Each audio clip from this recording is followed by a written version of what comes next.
अध्यक्ष महोदय, 4 वर्ष पूर्व मैंने हिंद महासागर क्षेत्र के लिए सागर SAGAR इस विजन को और प्रतिबद्धता को रेखांकित किया था। इस शब्द सागर का हिंदी में अर्थ है समुद्र।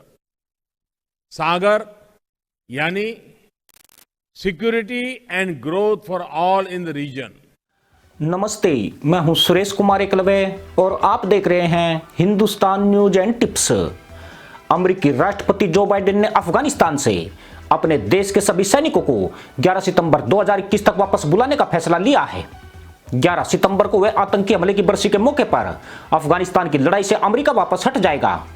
अमेरिका के इस फैसले से जहां पाकिस्तान में खुशी की लहर दौड़नी चाहिए थी, अब वह मातम में बदलती दिख रही है। जो बाइडेन ने इशारा कर दिया है कि अफगानिस्तान से अमेरिका सैनिकों के जाने के बाद काबुल अकेला महसूस नहीं करेगा, बल्कि यहां पर अमेरिका का सहयोगी भारत बड़ी भूमिका निभाएगा। अफगानिस्तान से अमेरिका की विदाई पर बल्लियों उछल रहे पाकिस्तान के लिए जो बाइडेन की नई नीति किसी झटके से कम नहीं है। पाकिस्तान प्लान कर रहा था कि अमेरिका के रवाना होते ही वह तालिबान को फिर से खड़ा करके अप्रत्यक्ष तौर पर अफगानिस्तान की कमान अपने हाथ में ले लेगा, पर अब लगता यूं है कि उसके सपने चूर चूर होते दिख रहे हैं। अफगानिस्तान में अमेरिकी सैनिकों की उपस्थिति से पाकिस्तान को आर्थिक फायदा हो रहा था। अपने जवानों को रसद और खाद्य सामग्री पहुंचाने के लिए अमेरिका पाकिस्तान की जमीन का इस्तेमाल कर रहा था, जिसके बदले में पाकिस्तान को अच्छी खासी आमदनी होती थी। इन सैनिकों के जाने के बाद पाकिस्तान को आर्थिक चोट भी पड़ने वाली है। पाकिस्तान के मंसूबे यही थे कि अगर अमेरिका अफगानिस्तान से जाता है तो तालिबान की मदद करने के लिए उसकी राह आसान हो जाएगी। इस आतंकी संगठन के दम पर अफगानिस्तान में मजबूत आधार बना चुके भारत को भगाना आसान हो जाएगा। साथ ही अफगानिस्तान की सत्ता पर पाक पोषित तालिबान काबिज भी हो सकेगा। ट्रंप सरकार के दौर में इमरान खान ने अफगानिस्तान के फंड को लेकर एक प्रस्ताव रखा था। पाकिस्तान सरकार चाहती थी कि अमेरिका अपनी फौज पर अफगानिस्तान में जितना खर्च करता है उसका आधा भी पाकिस्तान को दे दे तो पाकिस्तान अफगानिस्तान में शांति गारंटी लेने के लिए तैयार है। दरअसल उस वक्त पाकिस्तान की मंशा यही थी कि तालिबान के साथ उसके अच्छे रिश्ते हुआ करते थे। ऐसे में वह तालिबान को खामोश बिठाकर इस पैसे से कश्मीर में आतंकवाद को पालने पोसने में मदद कर सकेगा। इससे अमेरिका भी उसकी नीति पर सवाल उठाने से हिचकिचाएगा। पाकिस्तान को डर है कि अफगानिस्तान में भारत की उपस्थिति से वह पूर्वी और पश्चिमी सीमा पर घिर गया है, ठीक वैसे ही जैसे 1971 से पहले भारत को अपनी पूर्वी और पश्चिमी सीमा पर पाकिस्तान के होने से असुरक्षा का एहसास होता था। अफगानिस्तान में भारत द्वारा विकास कार्यों से पाकिस्तान को कोई लेना देना नहीं है, बल्कि उसे अपने सिर पर बैठे खतरे की ज्यादा चिंता है। जहां तक बाइडेन की बात है तो अफगानिस्तान को लेकर उनकी रणनीति अपने पूर्ववर्तियों के मुकाबले काफी अलग है। जो बाइडेन अफगानिस्तान में भारत की अहम भूमिका के पक्षधर हैं। साथ ही अमेरिकी सेना के बाद भारत को अशांत देश में स्थिरता के लिए मुख्य किरदार के रूप में देखना चाहते हैं। जो बाइडेन के एग्जिट प्लान के मुताबिक 11 सितंबर तक अमेरिका और उसके सहयोगी नाटो के देशों के सैनिक पूरी तरह से अपने वतन वापस रवाना हो जाएंगे। इसके बाद क्षेत्रीय देशों को अफगानिस्तान को खड़ा करने की जिम्मेदारी दी जाएगी। इसमें भारत की भूमिका भी अहम होगी। यही वजह है कि अफगान शांति प्रस्ताव पर तुर्की में होने वाली 24 अप्रैल की बैठक में भारत को भी आमंत्रित किया गया है, जबकि अभी तक पाकिस्तान को इस बैठक में शामिल होने का न्योता नहीं मिला है। खुद के हाशिए पर होने से पाकिस्तान अपनी बेइज्जती महसूस कर रहा है। ऐसा इसलिए कि तालिबान वार्ता को यहां तक लाने में उसने बड़ा रोल अदा किया है, मगर अमेरिका की सह पर उसे पूरी तरह किनारे कर दिया गया है। 18 साल पहले अफगानिस्तान में जंग छेड़ने वाले पूर्व राष्ट्रपति जॉर्ज बुश ने भारत को नॉन सिक्योरिटी इश्यूज पर काम करने को कहा था, जो रोड, पावर प्लांट, स्कूल, अस्पताल के निर्माण आदि के जरिए जारी रहा। इसके बाद राष्ट्रपति बने बराक ओबामा ने शुरुआत में काफी तेजी दिखाई थी, लेकिन बाद में वह भी सेनाओं की वापसी की कोशिश करते ही रह गए। ओबामा के बाद डोनाल्ड ट्रंप ने भारत से अफगानिस्तान में आर्थिक सहायता और विकास में योगदान के लिए कहा था।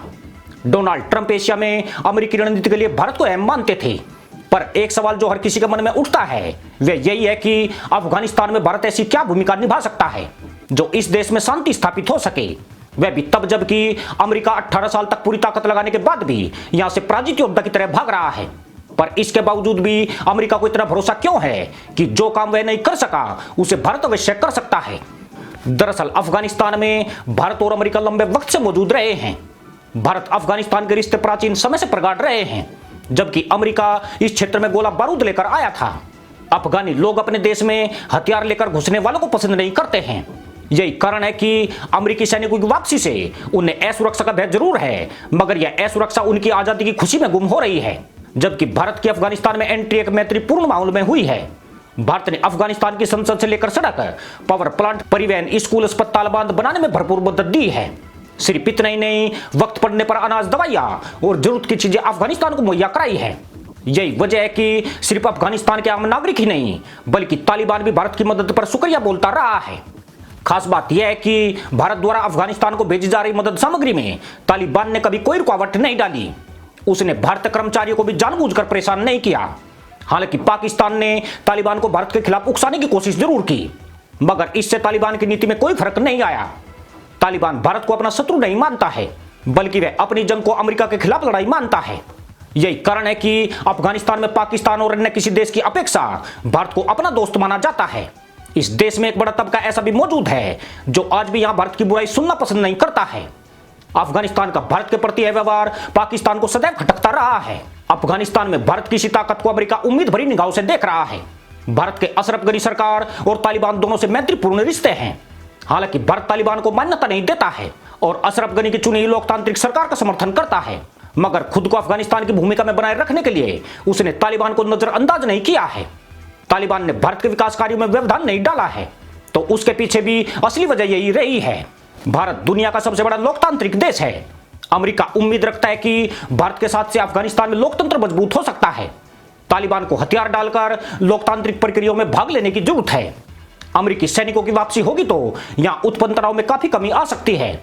भारत इस गैप में लोकतंत्र की भावना को मजबूत कर सकता है। साथ ही अफगानियों के भारत के प्रति झुकाव का लाभ भी उठा सकता है, जबकि दुनिया के किसी अन्य देश के पास अफगानिस्तान में भारत जैसी स्वीकार्यता नहीं है। यहां पाकिस्तान अगर तालिबान का चहेता है तो गनी सरकार उसे बिल्कुल पसंद नहीं करती है। इसलिए भारत की भूमिका यहां अपने आप में बेहद अहम हो जाती है। इसी के साथ अनुमति दोस्तों, जय जवान, जय किसान, जय हिंद, वंदे मातरम।